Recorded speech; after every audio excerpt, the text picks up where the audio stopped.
Oh shit!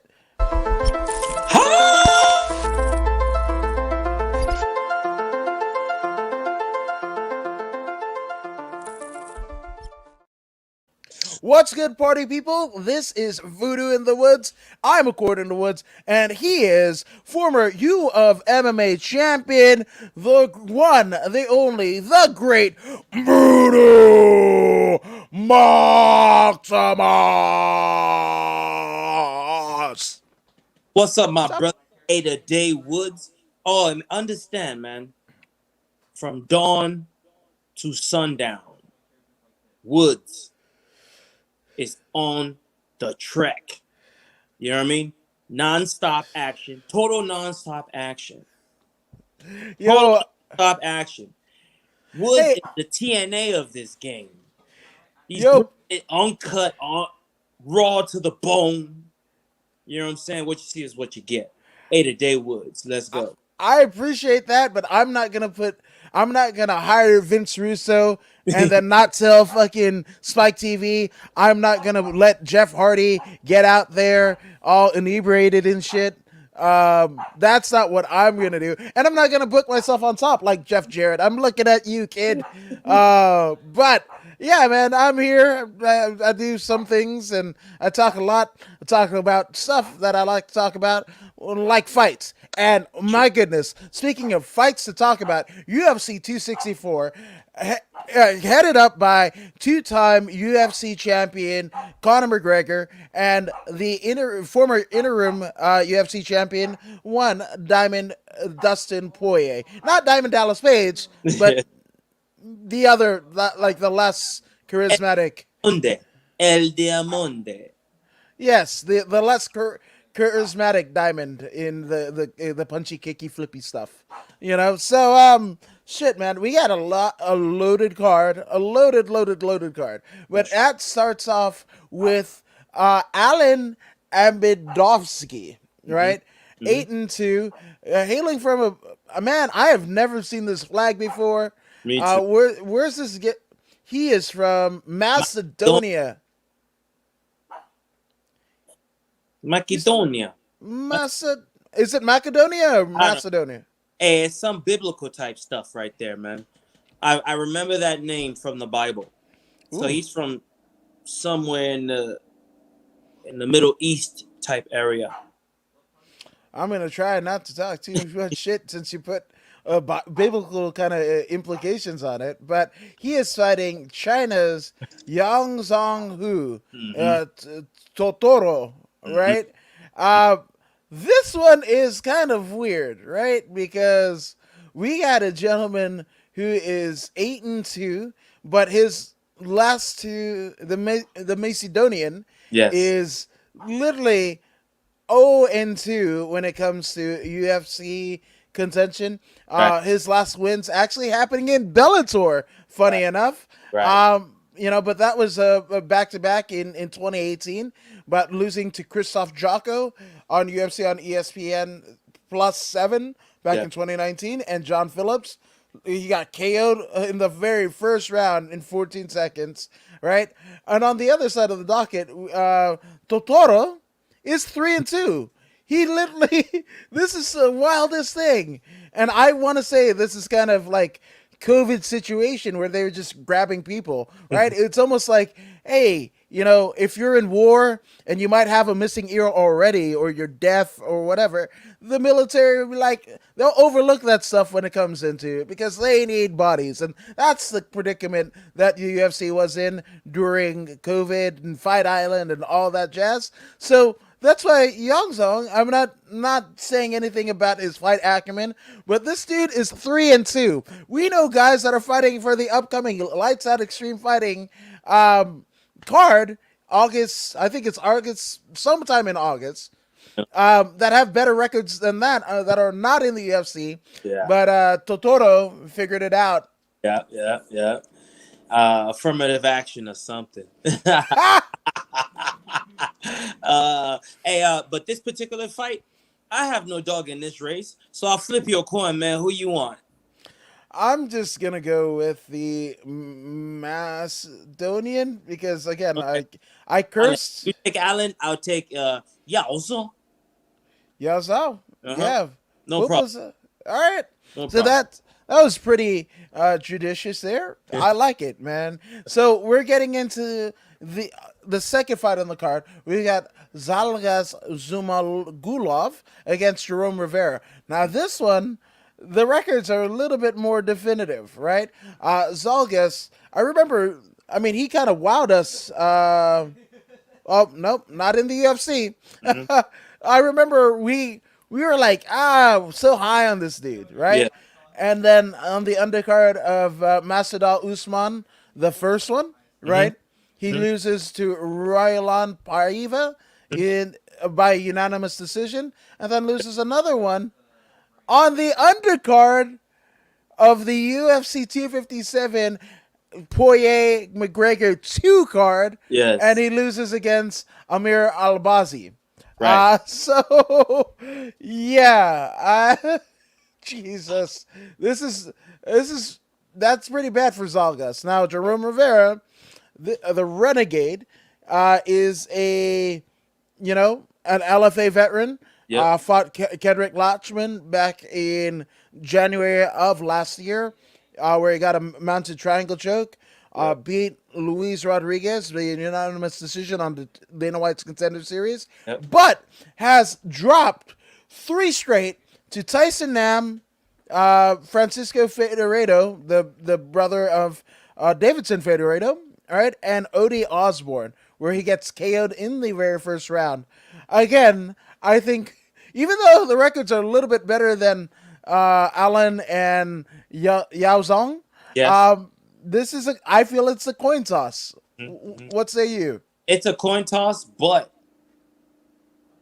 I'm going with Zalgaz because Jerome Rivera, man, watching the last three fights, uh, I don't have like any ill feelings towards the guy. I just don't think he's ready for this level of competition. The choices that he makes in there, a little amateurish, at least not ready for this level of the game, the very top level. Those kind of mistakes will get him hurt. He just hasn't gone in there with someone who is capable of doing serious damage to him. You know what I mean? Zalgas, 13-5. He's got more experience in this case, so I'm gonna go with him. I Okay. go with Zalgas on this one. I'm actually picking him at least by unanimous decision, at the least, if not a stoppage. I like it. I like it. You know what? It's a crapshoot. Again, much like you said, there's not a dog in the race. So I'm going to go with Jerome, the Renegade Rivera. It's probably not going to be anything that's going to set the world on fire. But then again, the last couple of fights that we've said that about, they've been arguably contenders for the fight of the night. Right, So there's that. So, right. this could be a sleeper hit of the summer, which, Jesus Christ, I'm sweating. Thank you. What's his face? Gavin Newsom for not letting us take showers or some shit. Anyway, but yeah, so that's a coin flip. There we go. Now we've got Omari Akhmedov, right? 21-5 Mhm. as Omari, the Wolverine, Yep. Akhmedov, right? And he's got some, wins over Tom Breeze, lost to Chris Weidman, but that's not too bad. Mhm. Wins over Ian Heinisch, Zach Cummings, Tim Booch, Abdul Razak Al Hassan, Kyle Noak. Those Mhm. are some pretty fucking big wins, man. And he's been in the UFC.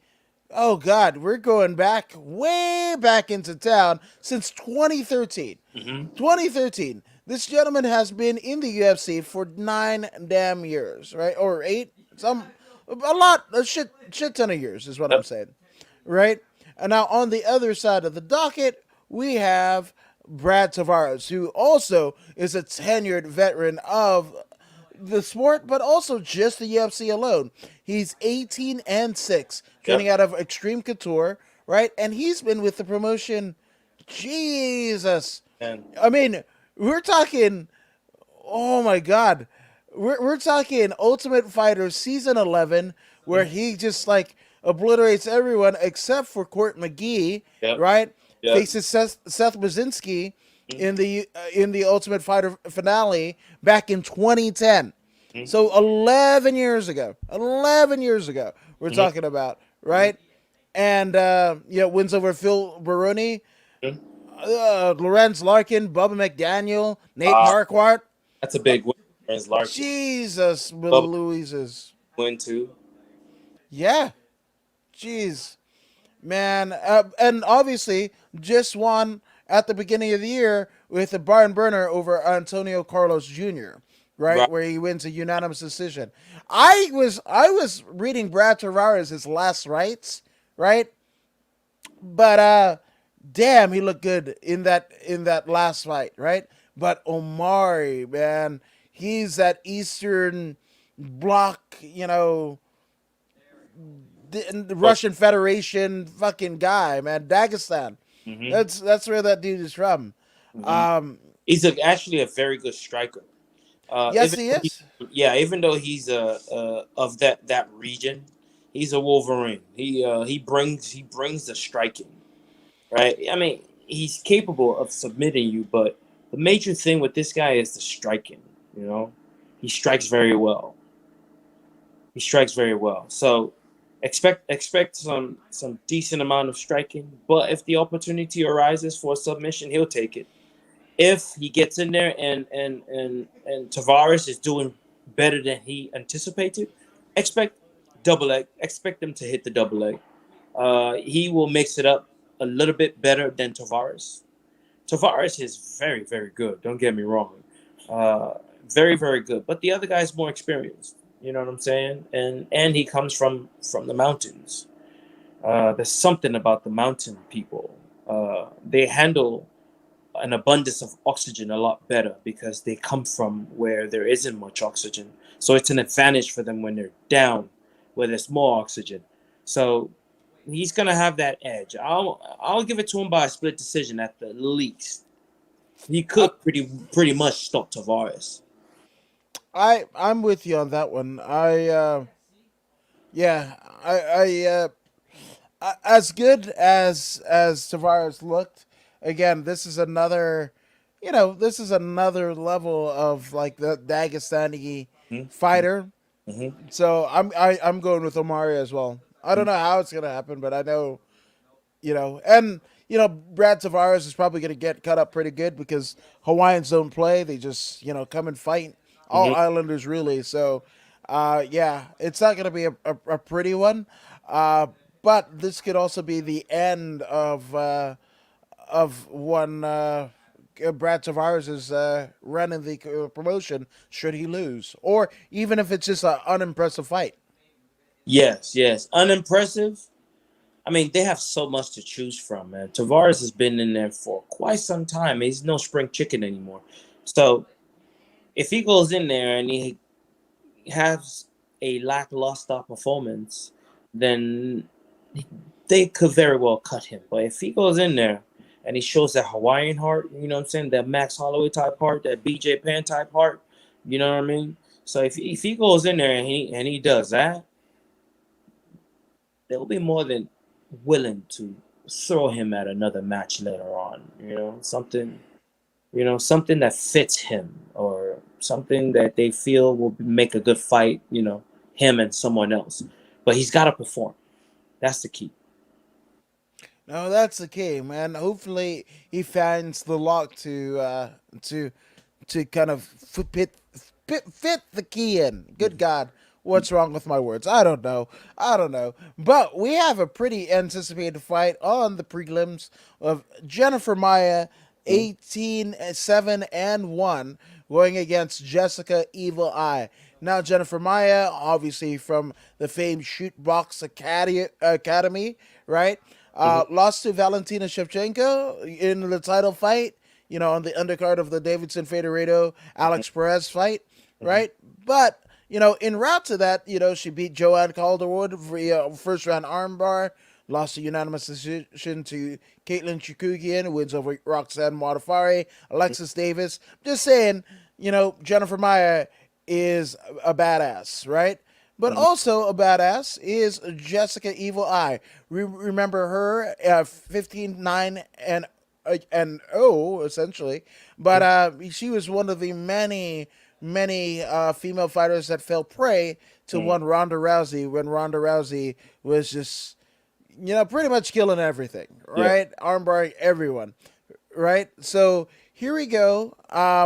And let's look at it this way, right? With the loss to Joanne Calderwood, loss to Cynthia Cavillo, right, Mhm. and a loss to Valentina Shevchenko, Mhm. right. Mhm. That's her last three wins. Now, also losing twice against Amanda Lowen and Elimale McFarlane, a former Bellator champion, Yeah. right? She's even lost in Submission Underground twice, right? So she's got in two different fight disciplines, like 0-4, right? Hasn't lost since, I mean, hasn't won since her win against Vivian Arujo Mhm. back in 2019. Mhm. So it's a rough go. And many are actually saying that this might be the end of the road for Jessica Evil Eye, in the UFC at least, if she doesn't pull off an impressive performance. What say you, Voodoo? Evil Eye. Evil Eye. Started off as an amateur, undefeated. Yeah. On the road. I mean, running through people. Um, Very good boxing. Very good Mm-hmm. boxing. I would give her the boxing, but unfortunately, uh, the game evolved. Right in 2011 was the first loss she suffered. The game evolved, but she was able to adjust, and then she went on another win streak until she ran into Alexis Davis Mm-hmm. in a split decision loss. She came back again, beat Leslie Smith, whom her opponent lost to. But then she ran into a couple of killers. Misha Tate, Juliana Pena, Sarah McMahon, Yeah. Betch Correa, Misha Uh, Tate again. But I then, wouldn't call Betchko much of a oh yeah, killer. that's up in the air. Then she was able to bounce back for a 3-5 win streak, which earned her a title against Valentina. I mean, a shot against Valentina Shevchenko, who gave her such a vicious head kick in the second round. It knocked her block off. She was out for like 5 minutes. She was able to regroup after that, came back 6 months later, won, and then went on another losing streak. Cynthia Calvillo, Amanda Lewin, Joanna Calderwood, Yima McFarlane, and then now she's got Jennifer Maya. I believe she's going to also lose to Jennifer Maya in this particular match. She will lose to Jennifer Maya because one reason only: she has yet to evolve. See, this mixed martial art game is the best game in town right now. There's nothing that tops it. I don't care what it is. Nothing tops mixed martial arts simply because of the rate at which it evolves. This is the fastest growing thing out there because there's so much possibilities, right? So much possibilities. You have to go in that gym and you got to mix up as much as possible. Try and develop as much. You don't have to go to a dojo anymore. YouTube is there. So much tutorials, you know what I mean? Just use your imagination. Put yourself in that situation. You can learn a whole bunch of techniques off of the YouTube. However, to be able to get to that point where you're learning, where you're learning from YouTube, you will have to be classically trained prior to that. Taking like Taekwondo, karate, classically trained, boxing, you know what I mean? You will have to be able to understand the way the body moves, right? And then when you see a technique on YouTube, you'll be able to reproduce that exact type of action that you saw on YouTube physically in real time. But before you're able to use YouTube, you have to be classically trained, right? So I do not believe Jessica I has acquired this ability, which is why she has so many losses. The game is changing. People are able to go from plan A to plan B to plan C. She is now only able to get to plan B, which is not enough. Mm-mm. Jennifer Meyer can get to at least plan F. She is that good. Uh, I wouldn't be surprised if there's a submission at the end of this. Yeah, I Jennifer, agree. Third round submission. I agree. I agree. And Jessica I is absolutely tough. So yeah, that first round, you're gonna have to finish her, or a referee stoppage to kind of kind of quill the will of Jessica Evil Eye. So I think even after the title loss, well, she didn't lose the title, but the thwarting of her championship aspirations, I Mm-hmm. think you know, Jennifer Maya's stock might still be on the rise despite all that. Mm-hmm. Where Jessica I, try as she might, is on the downwind. Right, right. Yeah, unfortunately. Um, Unfortunately. hey, look, it is what it is, man. You either jump on the boat or get left behind. And a lot of folks are getting left behind, you know? Um, it's not an easy thing, this sport, this mixed martial arts. It's not an easy thing. Um, you cannot ever get comfortable. You know what I mean? Connor got comfortable in the last match. Look at what happened to him. He got too comfortable doing one thing. Got to be Exactly. able to evolve it. Exactly. No, I couldn't have said it any better myself. So all the luck goes to Jessica Evil Eye, but if we were betting men, it might be going with Jennifer Maya, is what we're saying, Third right? Yeah, third round. round. Third round. Now we have 15-2, South Africa's own Lucrece Duplessis, Mm-hmm. right? That's a fun one to say. Mm-hmm. And he still has he has a moniker of Still Knox, right? So if the name wasn't hard enough, well, Still Knox, right? So Mm-hmm. Still Knox Ducrece Duplessis. Oh Mm-hmm. Jesus Christ! Mm-hmm. I'm glad I I'm not that little girl from Louisiana that won the spelling bee, but I mean, thank goodness for my Inglewood High School education, right? But 15-2, basically a veteran of KSW, EFC, which is essentially Africa's UFC of the entire continent of Africa, right? Wins his first fight in the UFC back in 2020 over Marcus Perez with a left hook in the Mm-hmm. very first round, right? On the opposite side, we have Brazil's Michel Pereira, 25-11, the Demoledor, right? Uh, he beat the shit out of Chaos Williams, which we didn't really think. I know I didn't. Yeah, a win over Salim Imadayev, right?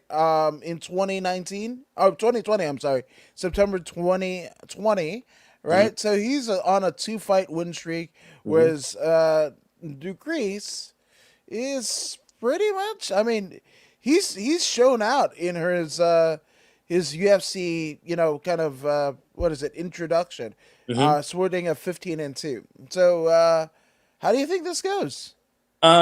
This particular match, this is Drekis. This is his first true test in the UFC. Trevin Giles has been around for quite some time, so he's an established veteran. You know, um, came through from LFA, Yep. uh, joined the UFC in 2017. He understands the bright lights, right? He understands the bright lights. He understands. He's been in there with some pretty decent people. Zach Cumming, Mia Shart, James Cross. You know what I'm saying? He's been in there with some top of the line, top notch type individuals. So because of that, he's got an advantage. He's got home field advantage. But Drukis is disciplined, right? He's a very good striker with his hands and feet. He's a complete fighter, you can say. But he's only been in there with a Marcus Perez. Who is Marcus Perez? Who is Marcus Perez? So he came in there and he left hook Marcus Perez in the first round. Yeah. That's fantastic. But I know Tevin Giles. It's not going to be as easy when he faces Tevin Giles. Drukis, Tevin. So he okay. I identify with Nigeria, right? Yes. I am split between a European African and Mm. and a Black American. Mm. You know what I'm saying? So who should I pick? It's a tough call for me. However, Trevin Giles, I believe, has the advantage here. So I'm gonna go with Trevin Giles. I like it. Uh, you know what? I ain't stupid enough. I'm not going against you. So yeah, still Knox is gonna be. I mean, his brain is gonna be still knocking out against his skull after one Trevin Giles knocks it to the damn floor. So yeah, decrease is getting KO'd. That's what I say. Hey, if this Beast fella went in there and he outperforms Tevin Giles, he automatically becomes a major contender immediately, just because he is the only, like damn near the only one from South Africa. Like we have a lot of people from West Africa. Francis is from West Africa. Israel Adesanya is from West Africa. Uh, uh, uh, Usman is from West Africa, but from South Africa, you know what I'm saying? Not many. Not. Are there anybody from South Africa? There was that heavyweight. He's a former EFC champion, Ruan Potts, but he didn't last long. The heavyweight, Hmm. Ron Potts was from South Africa, Okay. but I mean there was a lot of hype, coming to him, and I think the like his era. I mean, I think Cain Velasquez was still on top, but I don't think he went much of anywhere. No disrespect to Ron, And but Murderers Row, man. When Kane was on top, murderers. The top 8 had the potential to be champion. You know what mhm. I'm saying? That was a good time in heavyweight fighting. Most definitely, I enjoyed those times. Yeah, no. And I'm just looking at the I guess the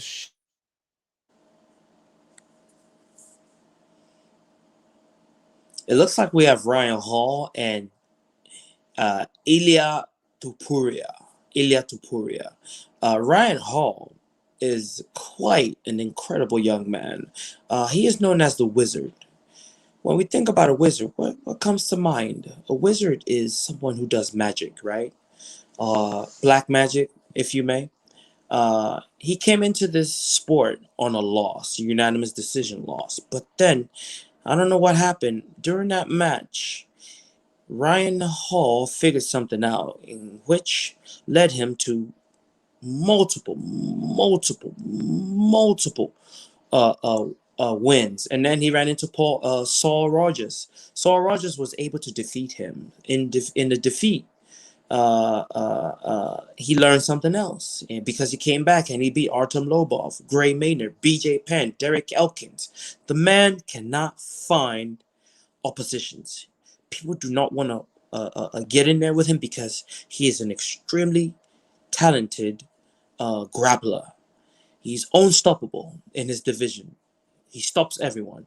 He went in there and he heel hooked BJ Penn in minutes. BJ Penn was the first American champion to receive, not champion, but the first American to receive a black belt in jiu-jitsu.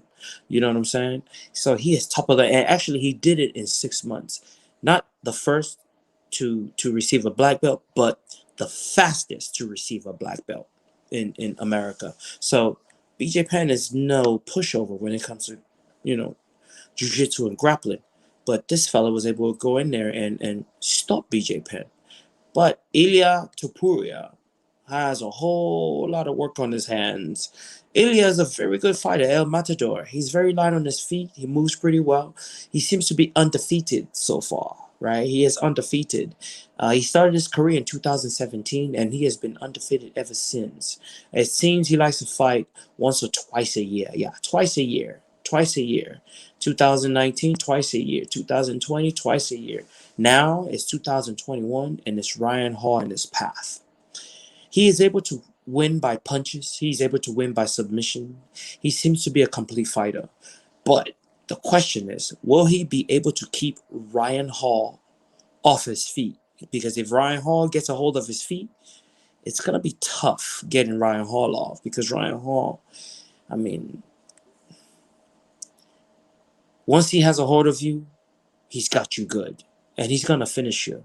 So if Ryan Hall takes this fight to the ground, automatically he wins. I'm not even going to you know. But if he goes in there and he faces and Ilya Tupuria is able to keep it standing, I believe Tupuria will have the better striking advantage. But I just don't think Tupuria will be able to keep Ryan Hall off of him. Ryan Hall is. Wait a minute. Yeah, Ryan Hall is the undefeated. Actually, I'm sorry. Ryan Hall is the man that's undefeated. Tupuria is the one that suffered. No, no, no, no, no, no, no, no. I was actually right the first time. Ryan Hall was the one that suffered defeat. Yes, yes, yes. So Tupuria, even though he is undefeated right now, I believe he will go 10-1 this time. He will lose this match to Ryan Hall. I am picking Ryan Hall to win this one by submission. It might be in the third round. Tupuria will put up a good fight, but Ryan Hall will snatch him. No, no. I will even go say second round. Ryan Hall will snatch him up by the second round. Worst case scenario, second round. Ryan Hall is a very dangerous man, and it is what it is. This is what's going to happen. Um, my man, Adam Woods is having technical difficulties, so I will continue until he's able to join us. Then we go to the seventh fight of the night, which is Nico Price versus Michel Piera. Nico Price, this is a very good matchup actually. I think the hybrid Nico Price is gonna bring the fight. See, this particular fight requires well, when if I were Nico Price, lots of pressure. However, remain refrain from falling into a dogfight. Refrain from falling into a dogfight. Adam Woods. I am actually talking about Nico Price and what's that? Michelle. Michel Pieta, yeah, man. But I but think but before I even go there, I want to know what your pick is for Ryan Hall and Ilya Tupuria. I pick Ryan you, Hall to beat him, you even though know, he's defeated. yeah, here's the deal. A lot of people have been scared of Ryan Hall because Ryan Hall does one thing. He fucking locks you up into a damn, ankle lock or some bullshit and whatever. Not that it's bullshit. This is like one of the best Brazilian Jiu-Jitsu practitioners in current day MMA Mm-hmm. since like Kenny Florian, I'm gonna say, right? Mm-hmm. And so with that all being said, without not name a Gracie or a Machado, Mm-hmm. right? So that being said, Ilya Topuria, he's putting his undefeated record up on the line. It's gonna be a rough one. Yep. Uh, whew, it's either here's the thing. Mm-hmm. Ryan Hall wins, it's gonna be by submission. Yep. Ilya wins, it's gonna be KO, right? Yep. He's gonna find Ryan Hall's chin. Yep. I don't necessarily have a pick one way or another because I think they're both great. Mm-hmm. But that's just the way it's gonna go. Ilya wins. It's not going to a decision. If that's my pick, it's not going to a decision. Mm-hmm. Okay, I'll tell you what. Why don't I pick Ryan Hall and you pick Tupuria? I Because like it. 50-50 toss up. Oh yes, Okay. and I say Tupuria gets it done second round KO. Okay. Okay. I said actually that a Ryan Hall second round submission. Okay, I like it. I like it. I want some more of it. Don't even trip. Let's do it. That's Okay. great. Now we move on to Nico Price and Michelle Pieta, whatever his name is. I was saying that for Nico Price to win this match, he has to pressure. He Mm-hmm. has to stay in his face, right? Utilize his lateral movements, of course. Don't be a punching bag. Stay in his face and remain calm at the same time, because we know his opponent to be a jittery type fella, right? So because of this, why don't we keep the pressure on him, exhaust his nervous system, and then go after him in the third round. You know what I'm saying? This will be my advice for Nico Price in regards to Michel Piera. Piera, you can't let him get comfortable, Mm-hmm. because if you let him get comfortable, then he'll figure out, he'll sink his gas tank to the style that he is accustomed to, which is that awkward, unpredictable, jumping off the fence, doing a backflip type nonsense, right? Uh, Preach, yeah. preach, If preach, Voodoo. But Price is able to maintain pressure while remaining alert, he can easily defeat Michel Priere because he's going to get tired. Such movement, you know what I mean, requires an abundance of oxygen. So if he engages in such activity, right, and Nico Price protects himself very well, all Michel's attempts will go to waste. And because it goes to waste, when you throw a punch and you miss, it is more exhausting than when you actually land the punch. So this is the strategy that Nico Price must employ in order to secure an easy victory against Michel Pereira. What do you think? No, everything that you said is absolutely valid. I do agree with you, but here's where I differ just a tad. Hmm. If the same Nico Price, and I love Nico Price, and just like you said, that unorthodox jumping off the cage and shit, Hmm. 10 points when it works, right? But when it doesn't work, it's fucked up. And I know you said that of Pieta, but I'm gonna apply that to Nico the hybrid Price, right? The last time that Nico stepped in there was with Cowboy Cerrone, and Hmm. ended up being a no contest, right? So yes, you're the hybrid. Yes, you're unpredictable, but a loss, because of the eye injury to Vicente Luque, Yes. and then the no contest with Donald Cerrone, who it's not the Donald Cerrone of 2015. It's Hmm. not Donald Cerrone when he was on the Tap Out show with Punk Ass Mask and Scrape. Hmm. No, no, no. This is 2020 Hmm. Donald Cerrone, and Yes. all you can get is a majority. I mean, like a no contest, No pretty contact. much. Hmm. So I'd say Pieta wins because I don't know what's going on with Nico Price, Hmm. but it's a win over James Vick. He's kind of flip flop. Hmm. He's seesaw in Hmm. terms of wins and losses, right? It's just enough to not get cut, right? Hmm. George Sullivan, Randy Brown in 2018 wins those, but loses to Abdul Razak Hassan, but beat Tim Means, but loses to Jeff Neal, Hmm. but beat James Vick. It's just all over the place, right? So I think it's a good place, and especially with that Donald Cerrone no contest, Yes. it's the fact of the matter is Cerrone is notoriously a slow starter, right? Right. And Right. Nico, you're supposed to be the hybrid, right? You're Right. supposed to, the hybrid, the prototype. Those are things that are, it's the future, Yes. future in the present. Yes. And you didn't show much of a future Mm. in it, and I just, I don't know. I don't know, man. Yeah. I love Nico Price, Hmm. but I think Michel Pieta, it's a nice opportunity matchup for him Hmm. to kind of show out. Hmm. Yes. Yes. When I look at these two individuals, I see Nico Price having the advantage in the gas tank area, right? He's got a Oh, better 100%. and Michelle has got the better striking. Let's just say that. Yeah. Let's just give Michelle the better striking, right? If Nico is able to keep his hands up, keep pressure, of course, but make Michelle work, he stops him in the third round. He stops him in the third round.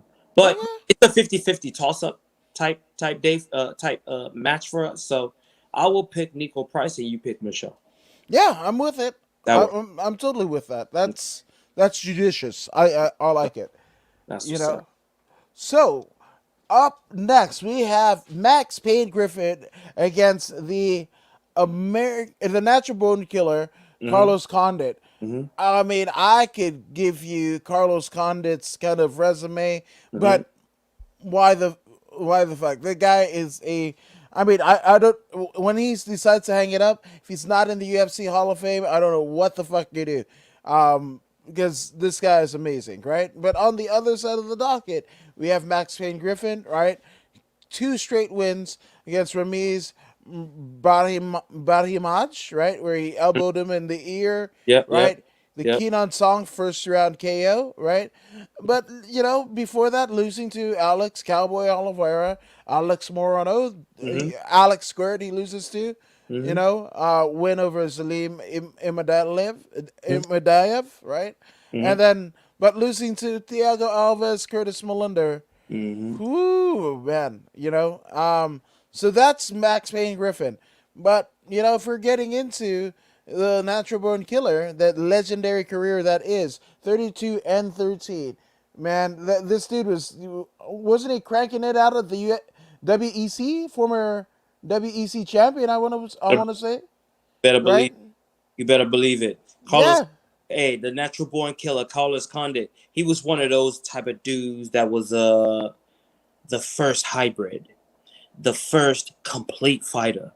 I mean, we're talking back in WEC days was what? that is, let me get you a date because I just had it up. 2007. Back in 2007. Yeah, You know what I'm saying? He was already a complete fighter back in back 2000. then. Yeah. What I mean by a complete fighter, he struck really well with his hands. His boxing was excellent. His kickboxing was excellent. His jiu-jitsu was excellent. His wrestling was on point. You know what I mean? He can do it all back then. Back in 2007, Carlos Condit was already doing things, starching fools, beating the likes of Kyle Jensen back in the days. Black Brock Larson for the title. I remember that one. Hmm. He beat that guy in like he armbarred him in like such Jake Allen, Precision. and Precision. he lost to Mark Kemp, by split decision. But then he came back years later and just put it on Mark Kemp. Rory McDonald, Dan Hardy. Remember that punch when they both Yes. Dan Hardy and him? Man, this man has been in there with the very best ever. A Nick Diaz when Nick Diaz was Nick Diaz. He got in there with GSP and was this close to beating GSP for the title. Hmm. Well, Johnny Hendricks questionable. Questionable. When USADA came through, Johnny Hendricks was not Johnny Hendricks anymore. So he's questionable. He came back and beat Mark Kemp, and then he fought Tyron Woodley, in which he snapped his what do you call those muscles in your knee? Those tendons in your knee. And he snapped the tendon in his knee and Yeah. kind of derailed him for a while from 2014 to 2015. But then he was able to get back in there against Thiago Alves, destroyed Thiago Alves. Those elbows were on point that night. The knees and elbows, just the the Muay Thai this night was relentless. He annihilated Thiago Alves. He plastered his nose on the other side of his face. Then he got in there with Robbie Lawler in one of the best fights ever. And Ever. Robbie Lawler was the champion. He challenged the champion, and the champion retained his title. He got in there with Damian Maia. Damian Maia beat him. Neil Magny, now he's in there with the new breed. Neil Magny, unanimous decision. Neil Magny is a very good grappler.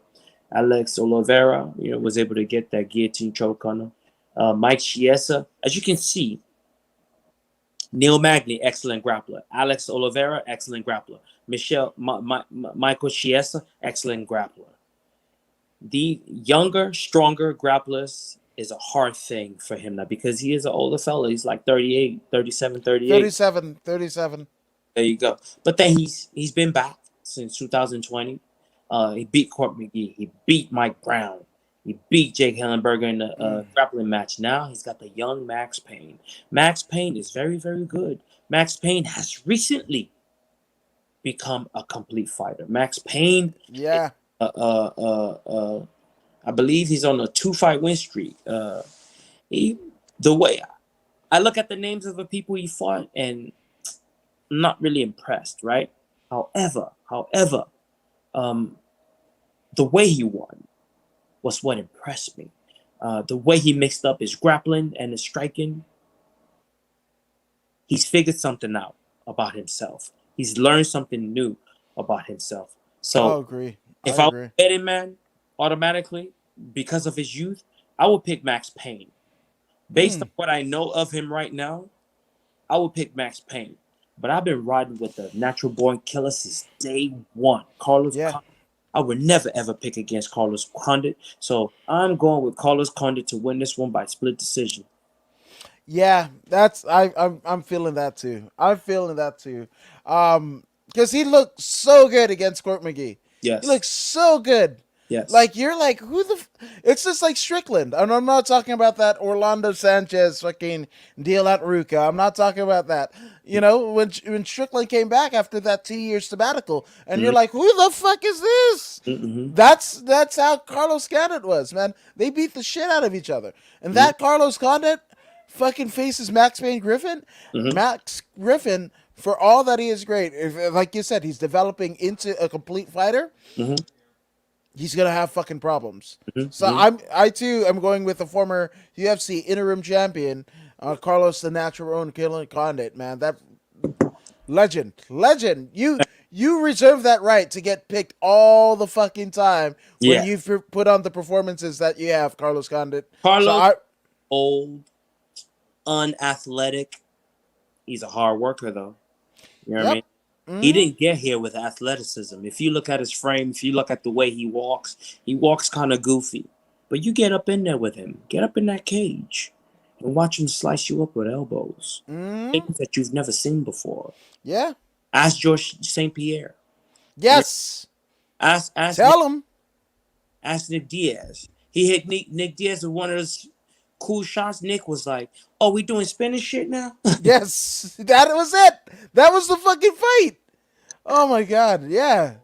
Yeah, we doing spinny shit there. You know, and you know he's been doing that fucking what is that gymnastic natural or whatever, where he's in the woods balancing a fucking stone on his fucking Yeah. head and a fucking tree branch and shit like that and whatever the fuck. I mean, I'm with it. Fuck it. You know, like Ryota Machida and Shinzo Machida drink their own pee. So Yeah. you know, whatever fucking works, whatever fucking floats your boat. So Yeah. I'm rolling with the fucking natural born killer, as are you. That Uh, dude, that dude, the natural born killer, Carlos Condit, man, he's my kind of guy, man.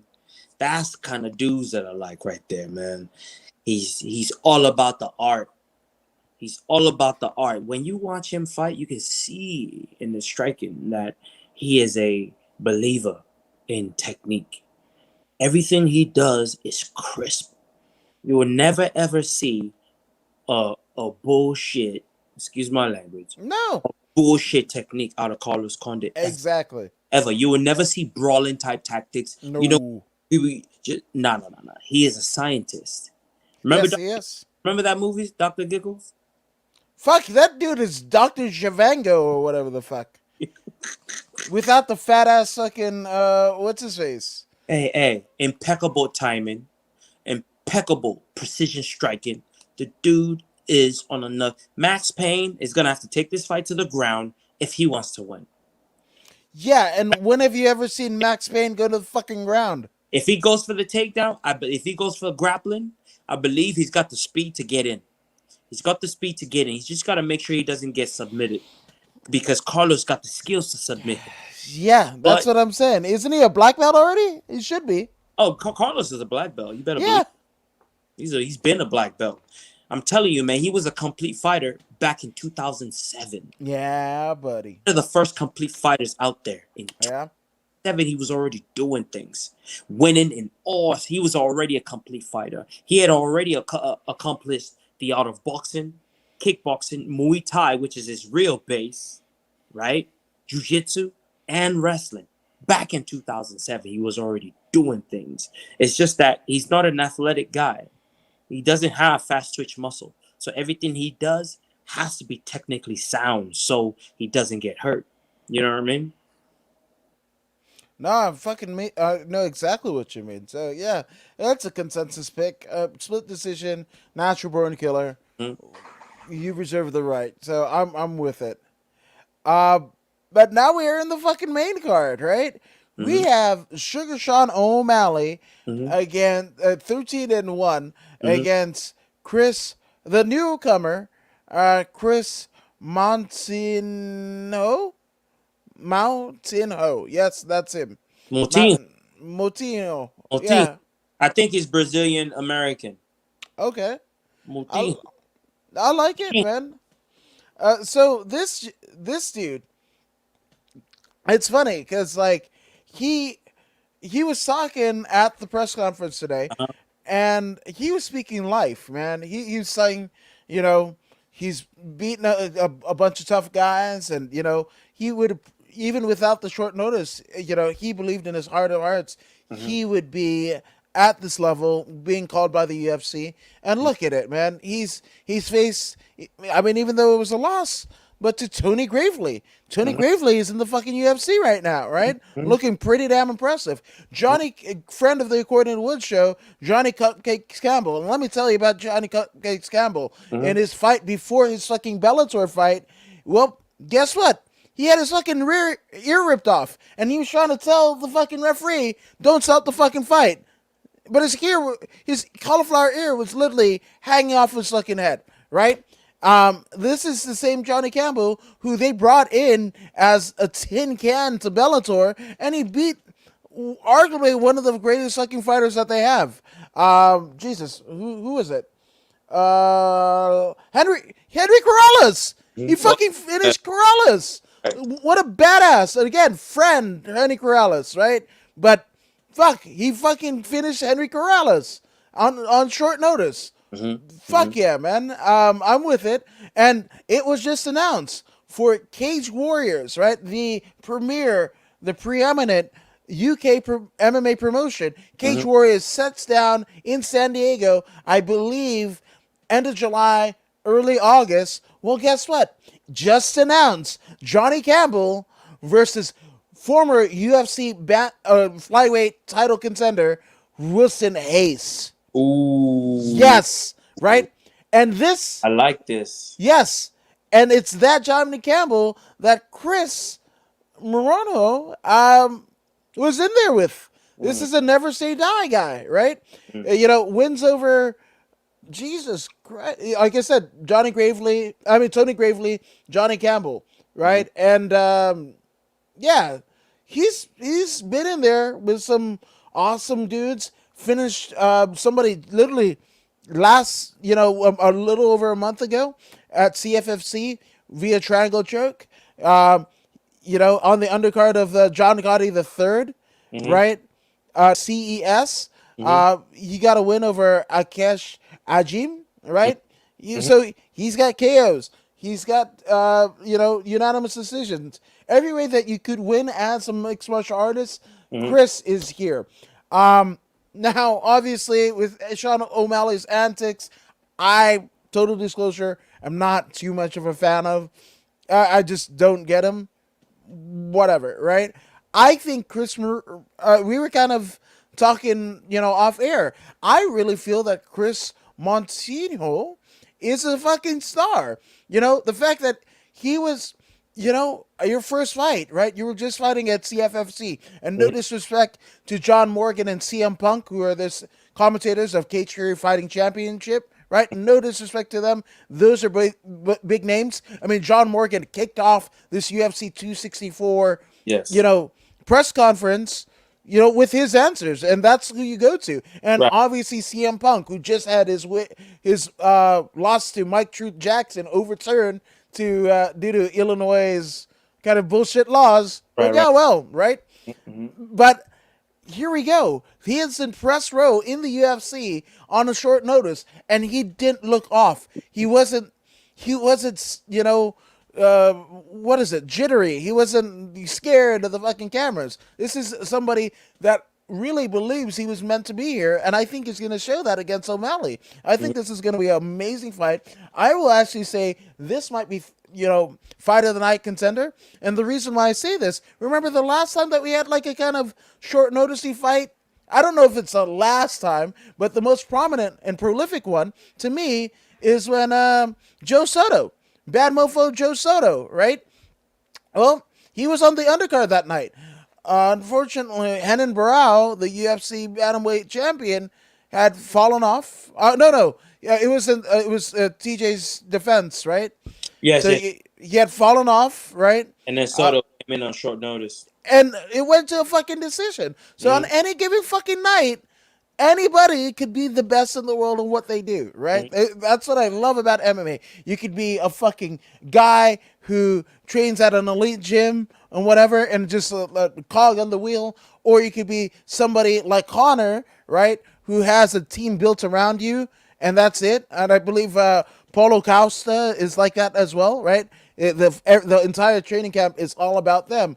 You could turn in like a not aesthetically appeasing, grimy fucking gym, or like an American Top Team, Black House, CSW, and all those things, an elite of elite facility, right?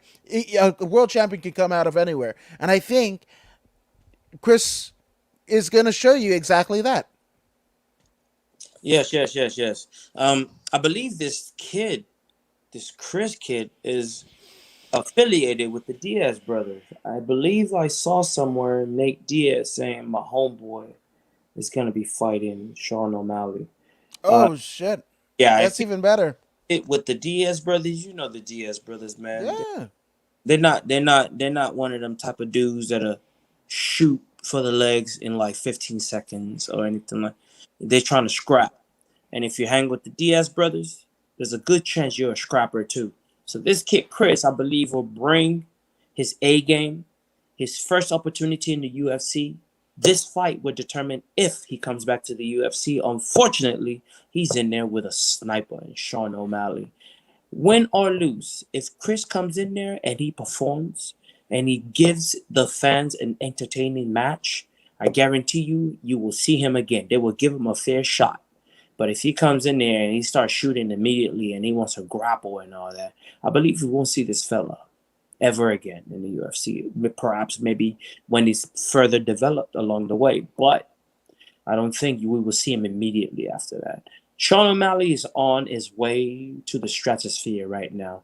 Uh, the choices of matches that he's picked up until this point has been genius. Um, from the first time that he stepped into the UFC, he stepped in against our friend Alfred. He was able to beat Alfred in the first round. Then he stepped in with Tyrion Ware. He was able to outbox Tyrion. He's longer than Tyrion. He was able to unanimously win. And then he fought Andre something, another unanimous. Sukumath. Yeah. Yeah, yeah. He was able to establish distance with everyone quite well. He manages his one and twos very, very well. He's very good with the one and twos. And once he's established the one and twos, then hooks and uppercuts that's flying. He doesn't just throw the hooks and uppercuts. He sets him up first with the one and twos. If you look at his most recent wins, you see the one and twos are the ones that are doing the shot that's finishing these people. He's very, very good at the one and two. The one against Eddie Wanley was spectacular, man. He measured the distance with the one and then finished him off with the two. The same thing he did to Thomas Almeida, you know? Uh, uh, it would have been a wonderful match against Marlon Vera. These two, that was a very good match. We know Marlon Vera is not some wimp that's gonna go for the shoot and to try and take you down. He's not that type dude. They would have had a beautiful striking war, and Marlon was able to land that calf kick that did him in.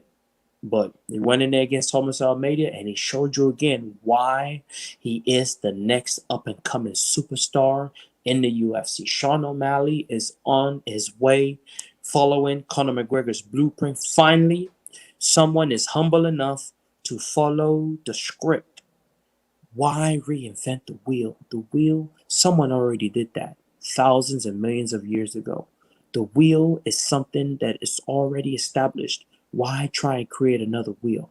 Follow the Conor McGregor blueprint and become the next superstar. All you have to do is keep winning, right? To be remain relevant. Work on your mic skills, man. You need to be able to sell your product to the public. Work on your mic skills. Then your brand. What do you stand for? Conor McGregor, what does he stand for? Irish this, Irish that. Whatever your brand is, work on it. Conor found his brand in the Irish people, right? In the Irish lifestyle. He found his brand there and it worked magic for him. He brought it over from Europe. He brought it to the UFC, and still they follow him from Europe to America. This kid, Sean O'Malley, understands that blueprint.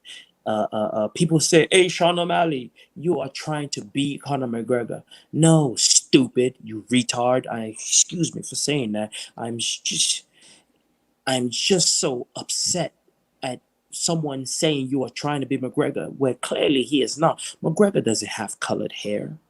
He doesn't.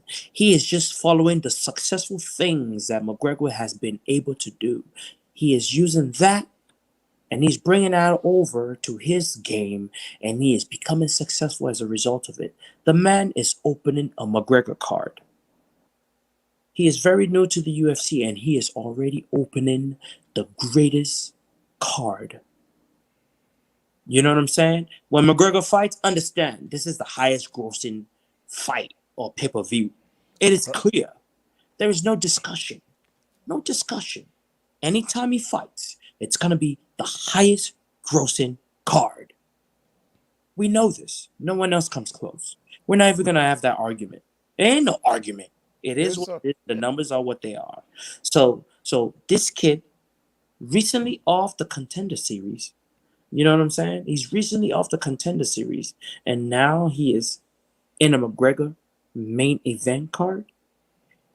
Pay attention, folks. The kid knows what he's doing. He knows what he's doing. You know what I'm saying? He got in the UFC. When did he get in the UFC? You know, he's recently in the UFC, man. That's the bottom line. That's all we need to know. He's recently in the UFC, and he's doing things. He's doing things. You know what I mean? He got in the UFC in 2017, but he's been doing things ever since. Every time you see him, he's bigger. Not bigger as in size, but bigger as in platform. His platform gets bigger and bigger because he plays video games. He's bringing those people from the video games, he's bringing them over to MMA. Look, man, the kid is very intelligent. A lot of you folks go out there and you play video games just to play video games.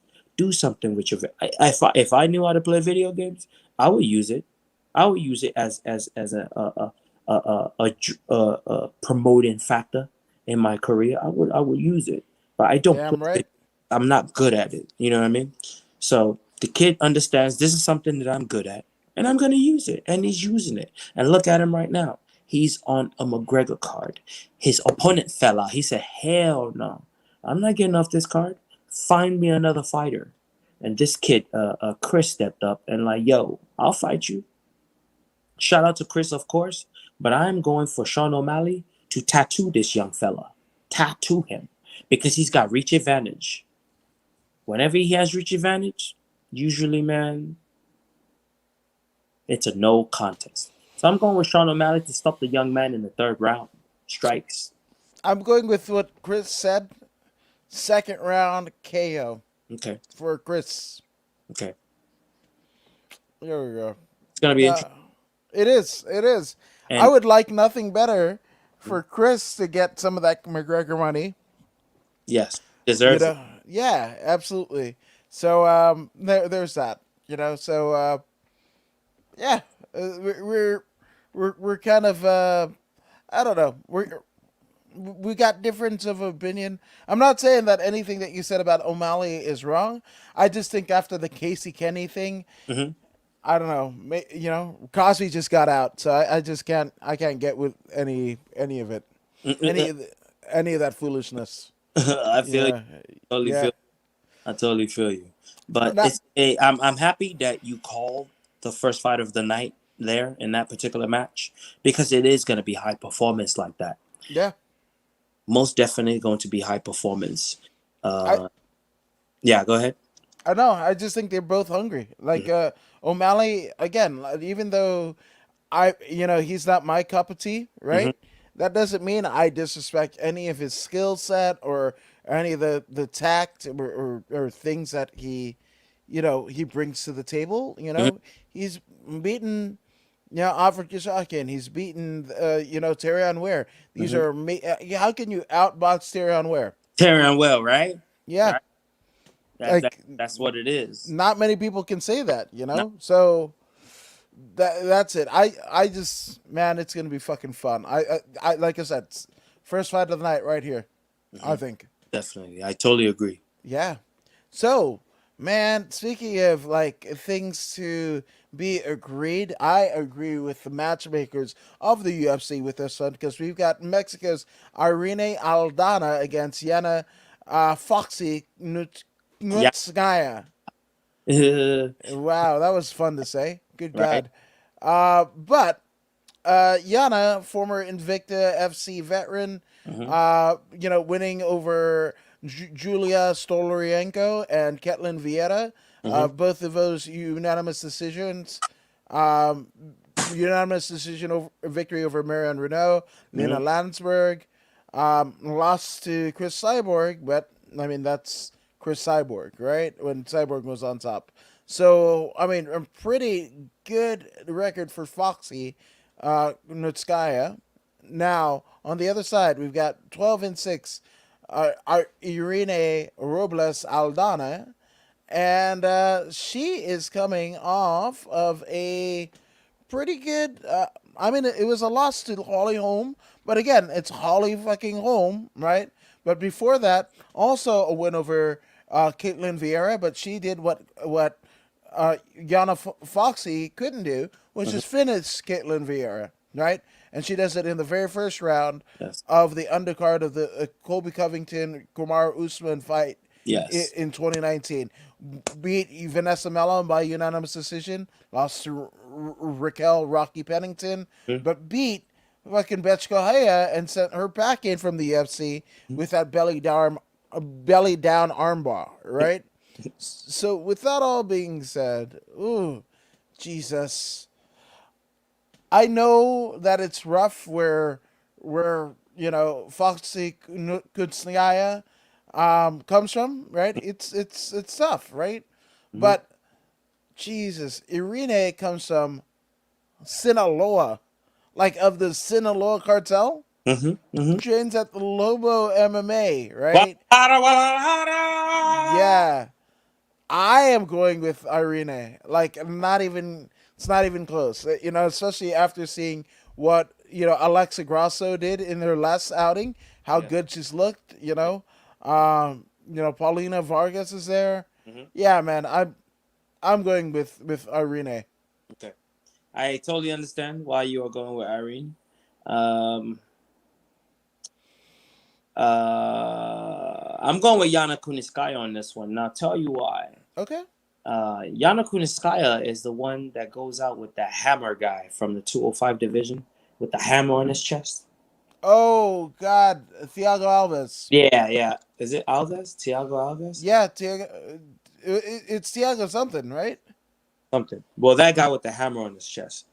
Uh, Imagine the children from Thiago Santos. Santos. Imagine the children from those two specimens like that. Anyways, uh, one thing that I've noticed about Yana Kuniskaya is this: her grappling has improved tremendously. She will strike, but striking is not her intention anymore. Even though she's very good at striking is not her intention anymore. She has become one of those fighters where they seek the path of least resistance. So if she stands up and she strikes with Guadalajara, Guadalajara, she's gonna get pieced up. She knows that. It ain't no secret. She doesn't want to get her nose broken like it did when she fought Chris Cyborg. Chris Cyborg pounced on her. She doesn't want that. You know what I'm saying? So she's going to respect Irene Aldana. She's going to respect her, and she's not going to bring a striking game. You will see some kickboxing, right? You will see some kickboxing, but expect lots of shots, double leg takedown, single leg takedown, clinch, put them on the fence, grind them up, dirty boxing, shoulder strikes. Expect that kind of match because you're not going to get a toe-to-toe action. Irene is too good. Her boxing is superb. You know what I mean? The only place she is weakest is the grappling slash the dirty boxing, the clinch work. Excuse me. This is her weak spot. But if you strike with Irene, she would knock your head off. Yep. It is what it is. So I am not expecting any striking match between these two. I see Kunitskaya winning this by unanimous decision, controlling the pace, controlling where the match happens, and yeah, she will win by control, but not by damage. I got second round KO Irene. I just something tells me. Yeah. And Irene, I'm sure she's heard many people say what I just said about her lack of grappling skills. So I know she's working on takedown defense. I know she's working on takedown defense, but wrestling is a tough sport. Yeah. Is she getting the adequate wrestling instruction necessary to make her game evolve Uh. pace? This will be answered come Saturday. It does not Yeah. matter what we say right now. It will be True. answered on Saturday. Kunitskaya, I've seen what she can do. Irene, I've seen what she can do. And based on my thoughts on the two of them, I see Kunitskaya controlling the match and evading the strike. When Aldana brings her striking, I see our Kunitskaya changing levels, shooting the double, taking her down, and holding her there until the referee stands him up. And then this happens again for 15 minutes. Jesus. Ooh. It's gonna be boring, bro. I'm telling you. Okay. No, 100%. I got. I still got Aldana. No problem. I'm okay with that. Yeah. Yeah. Now, I'm going to tell you right off the bat. I could go down the stats and everything. We got Taito Uvasa, the Shui, whatever the fuck, 12-3 versus Greg Harder, 7-3, right? Here's the thing.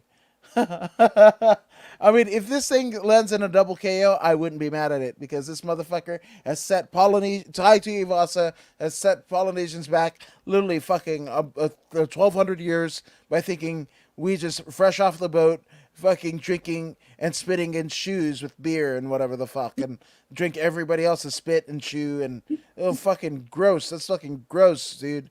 But we have this dumb son of a bitch, Greg Hardy, who yes, he's improved his body. This in terms of preparing himself to the upper echelons of MMA. But I want fucking Taito Ivasa to knock this motherfucker out in like 30 seconds and just walk off and get a fucking KO of the night. Mm-hmm. Um, hmm. for Taito Ivasa to win convincingly, he's got to have excellent grappling, because this is the place where Greg Hardy lacks the most. But Tuivasa doesn't have that kind of grappling, and he is not the type of dude to go down to the ground anyway. He would rather stand on his feet if it was up to him. That said, Greg Hardy, former football player, I believe he played for the Dallas Cowboys. He was a former lineman, and his lateral movement is phenomenal. From the time that he played football, he is much lighter. You can actually see a 4-pack on his body now. He's leaning out, and he is. One thing that I will give him is his footwork. He's got very good distant footwork. I was put to realize this when he fought Alexander Volkov. He was injured in the Alexander Volkov fight, but yet Volkov was not able to finish him. Yeah, Volkov won unanimously, but he was supposed to knock him to kingdom come no later than the second round. But Greg Hardy was able to withstand the assault. He protected himself very well. He didn't take much damage. Trauma to the head, that is. But he did lose the match, clearly. But he was not seriously injured. So to keep from getting seriously injured, you have to have good footwork, continuous movement for at least 15 minutes. And he was able to do that. So now he's being tasked to go up against Tuivasa, whom he is in better shape than. But Tuivasa, if he hits you on the right spot or anywhere on your head, you're going out. Good night. So, but this is the case in the heavyweight division. All of them can put you to sleep with one punch. We all have the same size head, but they are bigger and stronger, right? My fucking size head isn't Brock Lesnar's size head. That's a fucking gargantuan, whatever the fuck. He's juggernaut, good god. Well, that guy's an outlier. He is not like most people, right? So we have these people, right? And I think this is gonna go 15 minutes, and I think Greg Hardy is gonna move, stick and move, stick and move, stick and move, stick and move, stick and move, stick and move. If he sees the double leg takedown, he will go for it. Greg Hardy is not above going for double leg takedowns. Tuivasa will not. Tuivasa will bring that force. He would come in to give a show. It is a big card, and he knows it. He wants to be recognized. He wants to he wants a bonus. So he is gonna come. He's gonna bring the force. But I believe Greg Hardy would not hesitate to shoot that double leg takedown if he has to. He is not looking for a striking match. He's not looking for a war. Greg Hardy is not that type of guy. He will stick and move as long as he can, and he will win by points. He's ashamed of that. So I'm going for Greg Hardy to win by at least split decision. The only lateral movement that fucking Greg Hardy does is trying to fucking run away from the fucking dude. I mean, the sister of the dude who he fucking beat. Fuck Greg Hardy. Fuck Greg Hardy.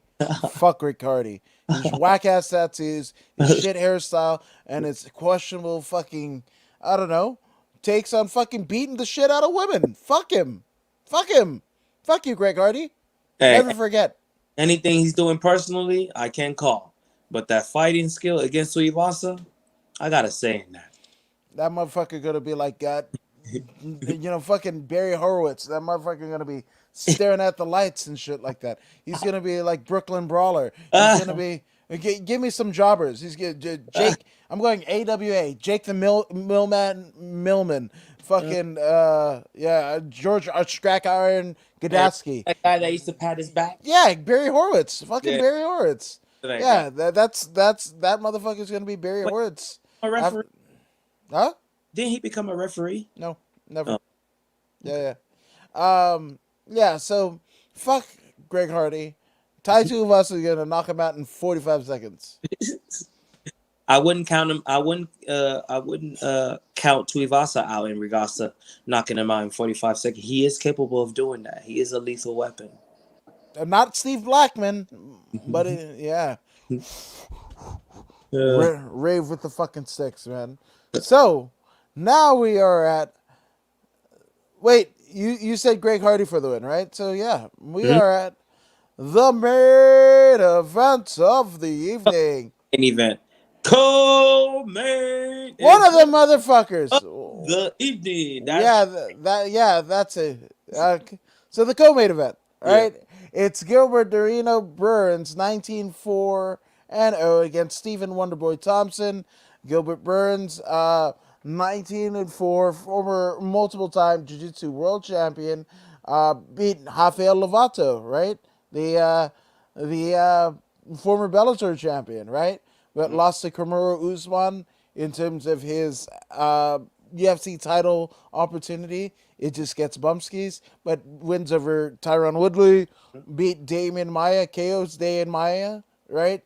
So, I mean, fucking dude, fucking beat Kazushi Sakuraba in quintet via decision, right? Beat Yves Edwards, beat Jake Shields, all on the same fucking night. Yes. That's a That, fucking Hall of Fame shit right there. that's saying a lot. That's It's a lot. on That's point. that's a lot. Now, that all being said, man, Stephen Wonderboy Thompson, I think this is his time. We already saw, right? Just my MMA math, right? If I'm never to pick against Kamaru Usman, because again, I'm not a fan of Usman in terms of who he is.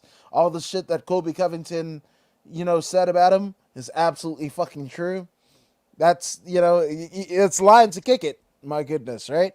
And even with that being said, he still dispatched Gilbert Burns in a way that I mean, it made a lot of people uncomfortable because that was a one-sided ass kicking that ultimately get fucking finished, man. I mean, Gilbert didn't want to say die, and that was a fucking mercy kill that Kamaru Usman laid on him, right? So there's that. There's that, right? So I think fucking Wonder Boy, man. Shit. Okay. So since UFC 209, have called for both Stephen Wonderboy Thompson and Tyron Woodley to retire because Mm-hmm. that fucking fight at 209, I was there, Mm-hmm. was absolute fucking dog shit. I've Mm-hmm. been to concerts, been to wrestling, whatever. I've never heard a chorus of booed louder than I did that night with that shit sandwich of a fucking 25-minute, go to sleep fucking fight. That was garbage. Fuck it. But just saying, Stephen Wonderboy Thompson, he this could be his time, man. Even though he's 38 or whatever, he's still a dangerous ass fucking striker. Arguably one of the most elite pure strikers that there is in the UFC today, right? And that win over Jeff Neal and Vicente Luque kind of put him right back here, even though he lost to Darren Till and Anthony Pettis, respectively. Mm-hmm. Um, Fuck it, man. I say Wonder Boy. I want to say third round KO. I wouldn't be surprised. It's either KO in the third round or unanimous decision. When we talk about Wonder Boy, we're talking about excellence of execution. We're talking Yes, we are. flawless movement. We're talking about cat-like reflexes. Even though he is 37 years old, 38 years old, it does not matter. The man is classically trained. You hear me say classically trained? He is of the karate background. And as a karate artist, you have to be light on your feet. That's the key. Moving on the balls of your feet. And he is the greatest at that. You know what I mean? In the UFC, when it comes to movement on the balls of your feet, there's very little. There's not many that can do what he does. You know what I mean? You have to go outside of the UFC to a Raymond Daniels type fella. Yeah, fucking Raymond Daniels. You Never know, fucking forget. yeah, to a VIP. What's that dude? MVP. MVP. Yeah, that guy. You know what I mean? Those guys are classically trained. This is why they're so successful. See, there's something about the snap in your striking, right?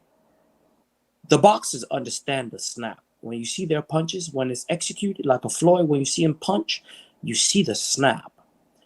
Not everyone don't understand that, They they they don't get it. They don't get it, right? So the boxing understands the snap, but the kickboxers, not only can you snap with your hands, you can snap with your legs as well. This is a huge, huge advantage. Huge advantage. When you look at a Donald Cerrone, he is a classical striker. Classical striker. And I'll tell you why. If you don't believe me, go check a Donald Cerrone highlight tape. When he, say, for example, throws a roundhouse kick, he delivers a kick first, the knee leads the way, pointing to the target. Once the knee passes the target, that's when you release the kick. But most of these professional fighters, they kick with a straight leg. Mm-hmm. Slows down your kick. It is not as powerful. You know what I mean? It is not as powerful, right? And it's not as effective. When you snap the kick, when Cerrone snaps a kick, upon impact, immediately it contracts right back, and you see his heel hit his butt every single time. This is classical training. You know what I mean? This is classical training. This is what Stephen Thompson is bringing to the table. If he doesn't get touched in regards to grappling, right, then he is not in danger. He's not in danger. Even if he does get to the ground, as long as he doesn't get his back taken or anything drastic like that, I believe he'll be fine. He'll be fine. If he's in half guard or something like that, I believe he'll be able to get back up. He's good enough to get back up. Because one thing that we know is, you might be a world jiu-jitsu champion, but once striking is included, you're just like anybody else. One punch and a black belt becomes a brown belt. Another punch, clean to the face, he becomes a purple belt. Hit him again, he becomes a blue belt. Hit him one more time, watch him become a white belt, and then you can finish him. So Gilbert Burns, he is a great grappler when there's no striking involved. When he's doing jiu-jitsu, pure jiu-jitsu, then he is very, very formidable. it is still an asset that he is bringing to the cage, because when a fight goes to the ground, immediately the fight swings in his favor immediately. But Thompson's got the capability of keeping his fight on his feet because he is able to move flawlessly for 25 minutes. He's done it before. This is a 15-minute match, so he's going to have an abundance of cardio. So he is going to try and do his best to show out. He knows he needs to show out against Gilbert Burns, who is number 5. He just had a title shot. So he's going to show out against Gilbert Burns, serve him up real good, like pounded bacon, and finish him, and then look real good for as a contender for the title. I'm going with Stephen Wonderboy Thompson to also finish in the 3rd round. Yeah, yeah. Man, and I like him. I like him and Usman in a way that I didn't like, because there's a lot of similarities between Usman and Woodley, right? And arguably, Usman is a better Woodley, at least at this stage of the career, at least a newer version of Woodley, right? So maybe, and having some of the same contractual or relationships with the UFC that Woodley kind of carried over and what have you. But I digress. I think Wonder Boy Thompson and Kamar Nigerian Nightmare Usman is a fun fucking fight. I think there's money in it. Yes, yes, I totally agree, man. I totally agree. Stephen Wonderboy Thompson he's the type of person you want to introduce to your kids. So if he's fighting or if he's on the screen, you're okay with showing him to your kids, because you know he's not going to use foul language. This is not the type of person that he is. So he's marketable to the kids. Not only can you market them to kids, you can market them to adults, because especially families, adults with families, he will thrive in that market. I mean, he will thrive in singles market as well, but not as much as family market, because Oh yeah, the values that he brings can only be appreciated fully by families with children. You know what I'm saying? So he will be a major contender. You know what I mean? He speaks well. He's got a decent following. Um, he's got a thing, right? That straight edge, that's his thing, and it's working for him. Wonder Boy all the way, man. I see Wonder Boy winning this. He's gonna outmove Gilbert. He's gonna frustrate him. He's gonna outstrike him. He's gonna outclass him. Granted, he stays on his feet. yeah. This is what's going to happen. But see, here's the thing that a lot of people forget. Hmm. Wonder Boy. I mean, he doesn't have world. He's not Damian Maia by any means, but he does have some jujitsu. Yes, he does. So even if it goes that way, Wonder Boy can fucking handle himself, and that's where I think it's fun. I just I think totally, it's a to- fucking fun fight. I totally agree. Most Yeah. agree. Now the moment we've all been waiting for. We are at the main event of the evening. Former UFC interim champion, the Diamond Dustin Poirier, versus the former two-time UFC simultaneous two-time UFC champion, the notorious one, Conor McGregor. Man, I'm so fucking hyped for this fight. And here's the thing: we're kind of talking off air. I forgot how fun Conor McGregor when Conor McGregor is on. He is so fun. Now, it might not be fun to the person who is the recipient of all the fucking insults he throws, right? And yes, sometimes he's gotten misogynistic, right? He called Habib's wife Fatal. He's gone a little bit, I don't know, what he said about the fucking Diaz brothers and shit like that. Kind of might not have been cool, right? But um, was he right about Abdul? Aziz. Aziz, yeah, Aziz. yeah, your favorite guy, right? Like, was he right about him? 100%. Was he right about Khabib? Absolutely. Right?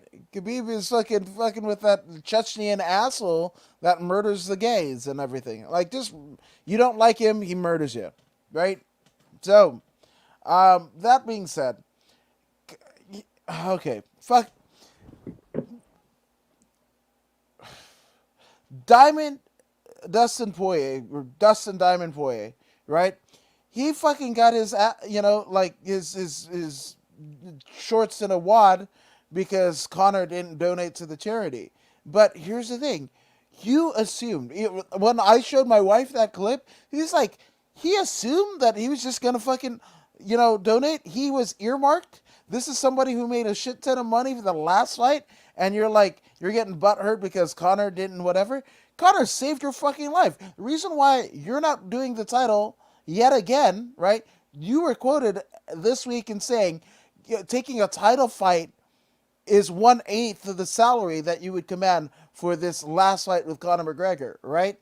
But then you're talking on both sides of your mouth because you also said, well, I would like to have a fucking title shot or whatever. Well, guess what? You could have fucking had the title shot and not gone for McGregor. But here's the thing about it: Conor is the fucking outlier. He is every bit of what he says he is. He is a star that hasn't been seen in the UFC post Ronda Rousey, but I think he's 8 times what Ronda Rousey was at her peak, right? Self-made millionaire looking to be a billionaire, right? Uh, if Connor loses, a little bit of MMA dies, right? Because he might go away, right? And almost in the auspices of Rogan, every time I see him jump on the pre-show of a UFC, pay-per-view, I'm all like, fuck, Uncle Joe's back because it's gonna get few and far between the amount of times that we're gonna see Joe Rogan. Same thing here, right? I was actually scared the last time, right, with the Dustin fight, that we were never going to see Connor again because we don't have to. Connor's got money, right? At least of what we see is to believe, right?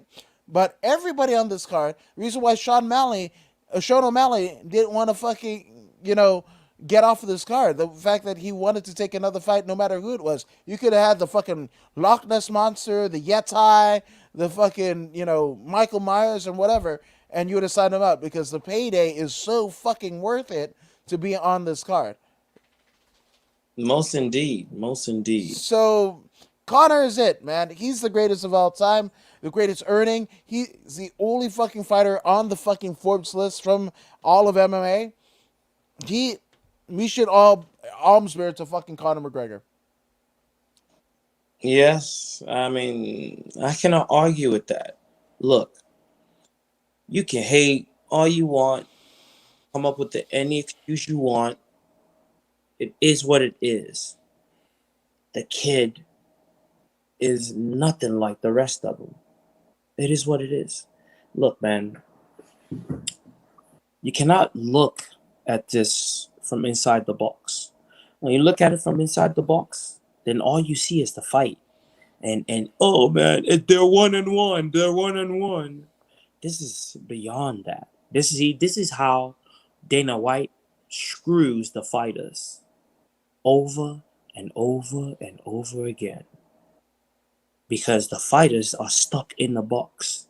They're not able to get out of the box and look from outside the box. They're stuck in the box while Dana White sees a whole horizon. He's outside the box. He's always outside the box. At the press conference, what do you see him doing? He's standing in the middle. He looks over here when he's talking. He looks over there when he's talking, and he laughs. He's outside the box. While they're in the box, he's outside the box. That's why he's able to take advantage of these guys over and over and over again. Mm-hmm. Connor figured it out early. This is what he brings to this is the gift that God gave him. This is not because he's white. I will always reiterate this. It's not because he's white. There's many other white fighters that they've pushed and became absolutely nothing. Sage Northcutt, that worked out so good, didn't it? KJ Zam, right? That worked out well. You can't just be white and become a mega star. White is not enough. Controlling the machine as a white man or whatever is not enough. You actually have to have skill. Skill so good it transcends races. It transcends races. It crosses continental plates. This is what we have here. We have the modern day Muhammad Ali. I am not comparing him to Muhammad Ali. Don't Right. get it twisted. Don't get it wrong. Don't get it twisted. I said the modern day Muhammad Ali. He is not as great as Muhammad Ali. I am not saying that. But the modern day, that athlete, that fighter that everyone looked at and say, yes, that guy right there has done it all. He's done it all already. Within 7 years, he did it all. Now, he's just here for the love of it. Is he gonna get the most money ever in the UFC history? Yes. Why not? Why not? He deserves it. He commands that kind of attention. He brings Ireland with him everywhere he fights. The Irish people are always there, backing him up. This is no, it's set in stone. He is already a what do you call those? After you retire, they put you in the Hall of Hall Fame. of Fame, Hall of Famer. Yeah. He is a Hall of Famer already. Already.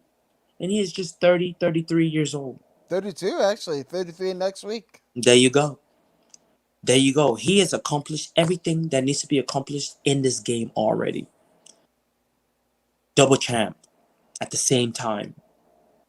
Yes, BJ Penn won title as a lightweight and as a welterweight. Not at the same time. Didn't hold them at the same time. Connor's the first. Look at the record books. He has shattered the record books. Shattered. You know what I mean? And not only did he do great for himself, he brought the ultimate blueprint for every future fighter to follow. Where did Conor get his blueprint from? WWE. It's no secret. Conor is well read. He reads lots of literature. Sun Tzu, Bruce Lee, Miyamoto Musashi. He's read all this. He understands the Book of Five Rings. He gets it. As a warrior, he gets it. Right? I don't believe he is classically trained. Right? He's classically trained with his hands. But Right. and all that came later. That came later, which is why he is so dominant with his hands. He's really a boxer that adopted mixed martial arts. That's what Conor really is. But we'll get to that. He brought the blueprint. You know what I mean? Now the blueprint is there, right? He did it. So can you. But don't fall into this ego trip where you say, oh, you're trying to be like Conor. You're trying to be like... No, man. If it works, use it. If the technique works. Actually, this is the greatest technique in mixed martial art history. Mm-hmm. How do I know? Look at how much he grosses. Yep. Look how quickly his fights sell out. Mm-hmm. Is he undefeated? No. No. Does it matter? He's probably lost like 4 matches. Does he The outsell? guy in the salmon suit said, "We haven't won a fight since fucking Barack Obama," which that's not exactly true because he won a fight against Cowboy Cerrone during Trump, but Right. that's another story. But Right. yeah, I mean, the guy has transcended belts. He is a level above the belt, which is Dustin Poirier took the match. And if you remember, during the pandemic, back in Fight Island, remember we talked back then? We spoke the opportunity for Dustin to rematch against Khabib or find another match. Remember we talked back then? I said, hey man, if I was Dustin Poirier, Khabib already choked you out. yeah, You're in line to fight Khabib again, but forget that match. Pick a fight with McGregor. We talked about that a year and a half ago. yep, We said, pick a match with McGregor. When you fight McGregor, you're going to get a payday. If you go for the belt and you fight, let's say you fight Khabib again, you're not going to get the same kind of payday as McGregor. You know what I mean? Go after McGregor. Do your best to beat McGregor. When you beat McGregor, the title is guaranteed. We said this a year ago. Yep. We talked about this a year ago. This is old stuff. We were already on this a year ago. Now it unfolds a year later. And that's what he did. With this is being the second time that they fought. And that's what he did. So now he chose the money fight. Now he's going to get 2 paydays. The fight before was the most amount of money he's ever made in his life in the UFC. And he's been in the UFC for some 15, 20 years. Yeah. Something ridiculous like that, right? He's been there for a long time. He also is from the WEC. Dustin is from the WEC. You know what I'm saying? So he was a 145er back then. So he gets his first big payday, right? Against McGregor because he got the knockout. So he gets paid. Now he's going to get paid even more money. More money. He had an opportunity to fight Charles Oliveira. But he's already gotten a taste of money already. He already got the taste of Conor money. Conor money is second to none. Understand. For you to get Conor money, you will have to fight 100 times. And he doesn't have that kind of time to fight 100 times. So when the opportunity for a red panty night arose, he took it. I'm not mad at him for taking that. He's a smart man. You know what I mean? Dustin is new to money. He's very new to money. And this is evidenced by his outburst, tweeting out that Conor McGregor hasn't paid him the $500,000 yet for the charity or whatever. Someone who's used to money will already understand that lawyers would discuss this. Right. People who have skills in regards to finance would discuss this. He's not just going to cut you a check and just hand it over. That's retarded. This is $500,000 we're talking about.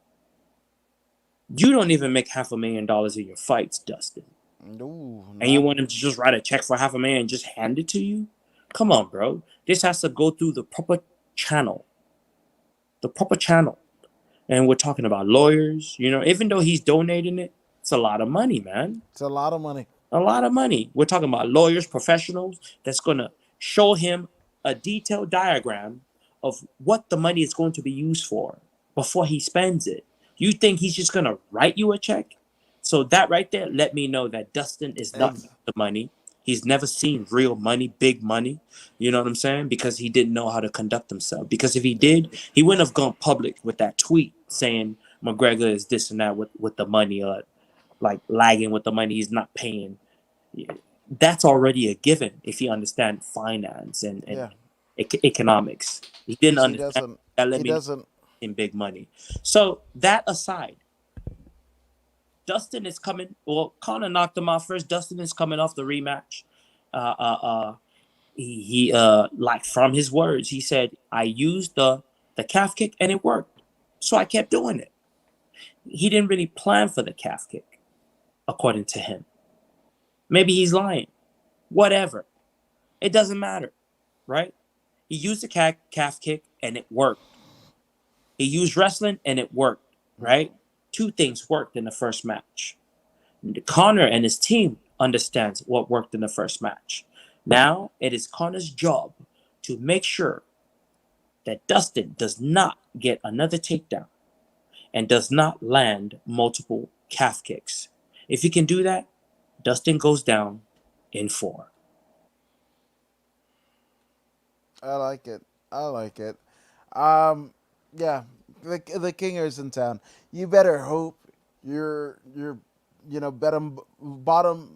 bet your bottom dollar, little orphan Annie, that Conor wins this, because again, this is almost like if Conor loses, it's that about the Beatles theory about Paul versus fall, right? Mm-hmm. You know that, right? No, I don't. What happened with that? So allegedly, at the height of their fame, Paul McCartney gets pissed at the rest of the band, and drives home in the rain. He apparently crashes and dies, right? Mm-hmm. And they get a doppelganger, a guy named Billy Shears, as his double, and he already kind of resembled McCartney anyway, right? They just did, facial recognition, not Mm-hmm. recognition, but reconstruction and what have you to make him look more like him. Mm-hmm. And that's supposedly the Paul that we have now is that guy. And I say all that to say is, hey, he Dustin, he said that he's a prize fighter, right? But then he also wants to fucking be a champion and everything. To me, this is this is if Conor McGregor loses, it's to the same echelon of, and the reason why they did the whole Paul McCartney deal or whatever, because they thought that girls en masse, because he was their fucking idol, right? Mm-hmm. That they would commit suicide by the hundreds, if not thousands, right? So to prevent that, they basically had a fake one step up, right?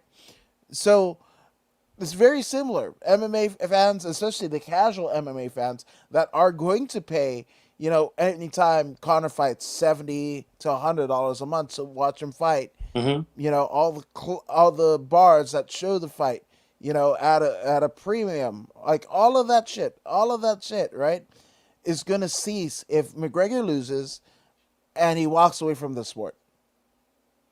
So, for the betterment of MMA, Connor wins. Mm-hmm. Connor wins because Poirier has told you one way or another. It doesn't matter if he wins the title or not. He's already got an interim title.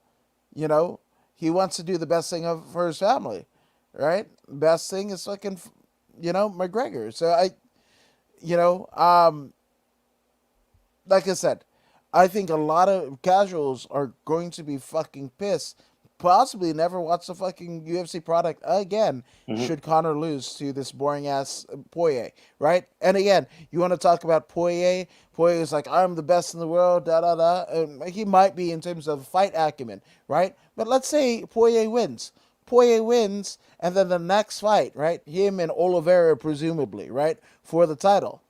Well, you got two no-name guys, to the pop culture lexicon Mm-hmm. that are fighting over a belt that it's whatever. Many people think that it's Habib's or Tony Ferguson's, right? So you're not winning any, sympathy votes there.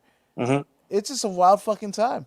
Yeah, yeah, it definitely is. I mean, we're not trying to diss Dustin Poirier or anything. Not at all. Not at all. We acknowledge that Dustin Poirier is at the top of his game and at top of his division. He is number 2 in the world, number 2 in the UFC in the world. Dustin has the ability to put together treacherous combinations such that he mobilizes and seeks and destroys all in the same breath. He is phenomenal when it comes to finishing individuals. He's got this Innate ability. yes, an innate ability to seek and destroy like a missile. I love to watch him work. He is a beautiful man to watch finish other men. He is amazing. But Yeah. but when it comes to precision, I believe McGregor has a precision advantage. Dustin can punch in bunches, right? Because they both come from a boxing background. But Dustin, I believe he's not as crisp as McGregor, but he throws better combinations. So volume punching, Dustin. Precision, hit you with one punch, two, three punches. You know what I mean? Nothing more than two, three punches.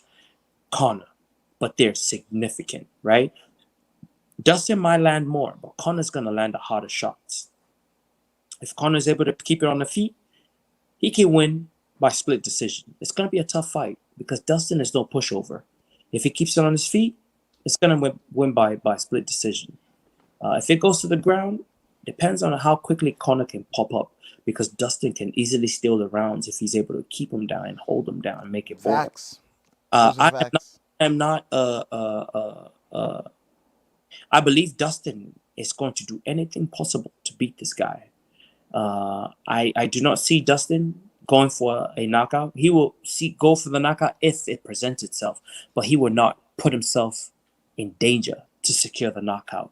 Dustin understands that the only way that he can beat McGregor is by fighting him with mixed martial arts, hitting him with every single thing in his toolbox. If he stands with him and he boxes with him, he will lose. If he stands with him and kicks box with him, he will lose. He has to do two, three, four, five, and six things to slow down McGregor. And he is capable and ready to do so because he has a huge gas tank. He's going to push the pace of the match. McGregor, it's up to McGregor to evade and counter. McGregor is going to be the counter striker in this one because Dustin is coming in with confidence. He is Yeah. coming in knowing that he can do it and he's going to try and do it again. It's up to McGregor to rise up from the ashes like the phoenix and do what he's setting out to do. And that's take the old dog out back and pop him in the head and put him away. So this Jesus. is this is Connor's plan, and we shall see what happens. But I am always gonna go for what's best for the fighters. Connor is best for the fighters. Why, you ask? Connor is best for the fighters because Dustin Poirier is going to receive the most amount of money that he's ever received in combat sport. Connor made that possible. Not Yeah. Khabib. Not Khabib. Connor. Yeah. The last fight, the most money he's ever made in his life. This fight, the most money he's ever made in his life. He would not go against anybody else. Even if he goes with Nate Diaz, he would not make as much as he's gonna make with Connor. And that's a fact. Yeah, man. So that's the fact. I can't be more excited. Again, Conor McGregor returns.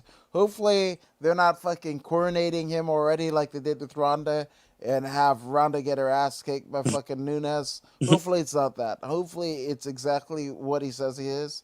But we will see come this Saturday. Now, Voodoo, where can they find you, good sir? Uh, On the interwebs. you better believe you can find me Voodoo Maximus on YouTube, Voodoo Maximus, on Instagram, Voodoo Maximus, on the Facebook page, Voodoo Maximus, on Twitter. You can find me at these places. Like, share, and subscribe. Let your friends know. Voodoo's in town. Let's go. Damn right. And I'm a Corn in the Woods, and I do stuff where I talk just like this to a lot of people. So check that out at Corn in the Woods across the board. You follow me on Instagram, you're going to get dad memed and dumb human tricked all day long. So there you go. So you like that shit, go ahead and give me a follow. I'll follow you back. But, again, subscribe to the Voodoo in the Woods podcast on Facebook and YouTube because it's the best thing going because we are forevermore voodoo in the woods.